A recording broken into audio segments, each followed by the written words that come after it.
Premier David Eby backtracked on a promise today to force Facebook to lift a ban on local news during the wildfire season, instead announcing a new deal with the company on government advertising.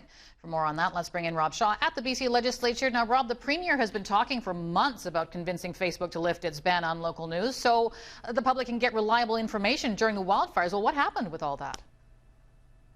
Well, Stacey, Meta, the company that owns Facebook and Instagram, basically stonewalled the government here. It is keeping its news ban in place at a protest at federal laws that force it to compensate news outlets. And it turns out, despite all the rhetoric over several months, Premier David Eby couldn't convince Meta to change its mind. So instead, today, the NDP pivoting to announce a new deal with Meta that gives them discount advertising rates on government press releases, special treatment for official news sources. In a joint statement today, the Premier and tech companies saying the province is exploring opportunities for tech companies to help amplify official information for people in emergency situations like wildfires, including the dissemination of reputable information available from official sources such as government agencies and emergency services. The problem, though, is that government official sources aren't always up to date or accurate. Think back to last year when BC Wildfire called Shuswap residents vigilantes for staying to save their homes during an evacuation, and later the Premier pivots and includes them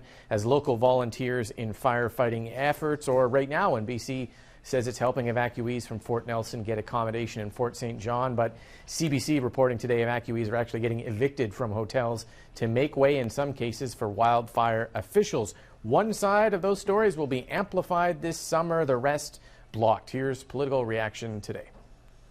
We need all forms of voices and news, and oftentimes those that are on the ground will have it way faster than what government will, and this is just a form of control that will take that away. It's not about the press release, it's about here's the evacuation order, here's the information you need to know in your area, and there's some tools there that the platforms have that they can use to do that, and that's what they're exploring. And of course, local media is a very important and powerful way to get messages around, and that ban is a problem with that, and we agree with that.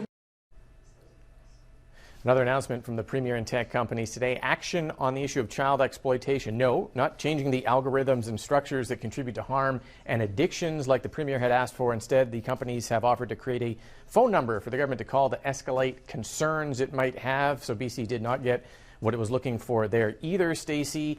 Not a great outcome for negotiations for the province with the biggest multi-trillion-dollar tech companies in the world.